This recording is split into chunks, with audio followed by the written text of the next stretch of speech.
in the world of international trade, where nations dance delicately between cooperation and competition. A significant moment unfolded in late August 2025. Canada announced it was dropping many of its retaliatory tariffs on United States goods, though maintaining the 25% counter tariff on automobiles, steel, and aluminum. This decision marked a pivotal chapter in the ongoing saga of North American trade relations, one that would ripple through boardrooms, factory floors, and diplomatic corridors across two nations. The roots of this tariff truce stretch back to the tumultuous early days of the renewed Trump presidency, when the United States imposed harsh tariffs on Canadian steel and aluminum products in March 2025. Canada responded with characteristic resolve. Following a dollar-for-dollar approach, Canada imposed 25% reciprocal tariffs on a list of steel products worth $12.6 billion and aluminum products worth $3 billion. The message was clear: Canada would not stand idly by while its industries faced unfair treatment. The Canadian government's response was methodical, comprehensive, and deeply rooted in the principle of proportional retaliation. The Canadian government imposed retaliatory tariffs on United States goods 3 times since the trade war began, including counter tariffs on $60 billion worth of United States consumer goods. These measures were not born from spite, but from a calculated strategy to defend Canadian economic interests, while maintaining the delicate balance of North American commerce. Understanding the complexity of this trade dispute requires grasping the fundamental concept of retaliatory tariffs. These are additional taxes imposed on imported goods, specifically designed to mirror and respond to similar measures taken by another country. When one nation raises tariffs on specific products, the affected country often responds by imposing equivalent tariffs on similar goods flowing in the opposite direction. This tit-for-tat approach serves as both economic protection and diplomatic pressure, creating a financial incentive for the original aggressor to reconsider their position. The United States-Mexico-Canada Agreement, known as USMCA, serves as the foundational framework for this entire discussion.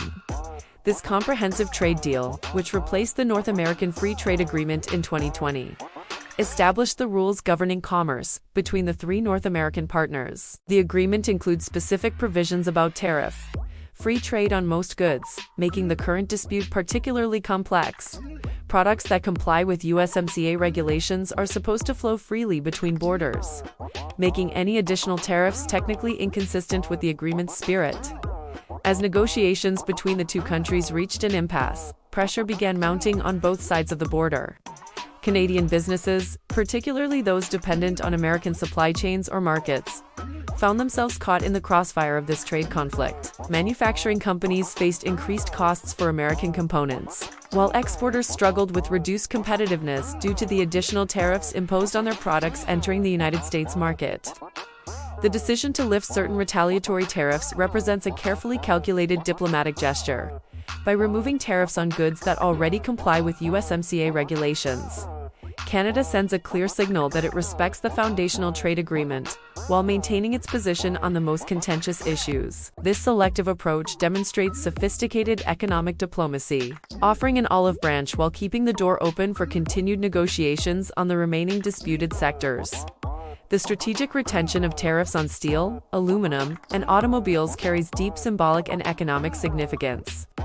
These industries represent the backbone of North American manufacturing, employing hundreds of thousands of workers and generating billions of dollars in economic activity. Steel and aluminum serve as fundamental building blocks for countless other industries, from construction to aerospace, making their pricing and availability crucial to broader economic stability. The automotive sector, meanwhile, represents one of the most integrated supply chains in North America, with components crossing borders multiple times before final assembly. Critics of Canada's conciliatory approach argue that removing any tariffs weakens the country's negotiating position. They contend that maintaining maximum economic pressure provides the strongest incentive for the United States to return to the negotiating table with a more flexible stance. This perspective views trade disputes as zero-sum games where any sign of accommodation might be interpreted as weakness, potentially encouraging further aggressive measures from the opposing side.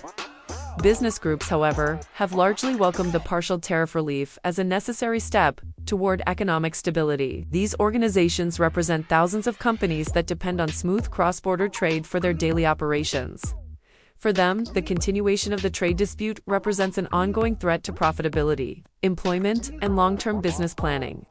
The partial removal of tariffs provides immediate relief for some sectors, while maintaining pressure on the most contentious issues. The timing of this announcement carries particular significance in the broader context of North American trade relations, with USMCA review discussions on the horizon. Both countries are positioning themselves for what could be lengthy and complex negotiations about the future of continental commerce. Canada's measured response demonstrates its commitment to the multilateral trade framework while asserting its willingness to defend national economic interests when necessary. The ripple effects of this tariff truce extend far beyond government offices and corporate boardrooms. Workers in affected industries face uncertainty about future employment prospects, while consumers grapple with price fluctuations on everyday goods. Small businesses, which often lack the resources to navigate complex international trade disputes, find themselves adapting to rapidly changing cost structures and supply chain disruptions. Looking toward the future, this partial tariff relief represents both an opportunity and a challenge for North American trade relations. The gesture opens space for renewed diplomatic engagement, while maintaining sufficient economic pressure to keep contentious issues on the negotiating table. Success will depend on both countries' willingness to engage in good faith negotiations that acknowledge the legitimate economic interests of all parties involved. The broader implications of this trade dispute extend beyond the immediate participants to influence global perceptions of trade stability and cooperation. International observers watch closely as two of the world's most integrated economies navigate their differences, seeking lessons applicable to their own trade relationships. The resolution of this conflict could establish important precedents for how nations balance domestic economic protection with international cooperation commitments.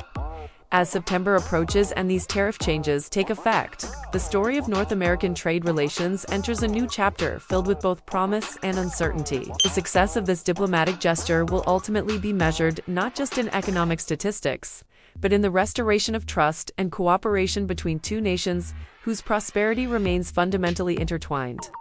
The path forward requires delicate navigation between competing domestic pressures and the shared benefits of continued economic integration, a challenge that will test the wisdom and skill of leaders on both sides of the border. This tariff truce represents more than just economic policy. It is a testament to the complex art of international diplomacy in our interconnected world. As we continue to monitor these developments and their far-reaching implications for global trade, remember that understanding these intricate relationships helps us make sense of the forces shaping our economic future.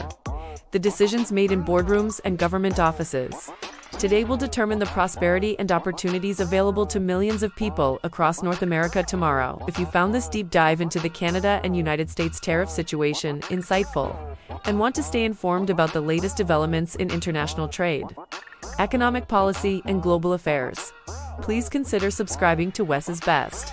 Hit that notification bell to ensure you never miss our comprehensive analysis of the stories that matter most in our rapidly changing world. Share this video with anyone who wants to understand the complex dynamics shaping North American commerce. And let us know in the comments what other international trade topics you would like us to explore next.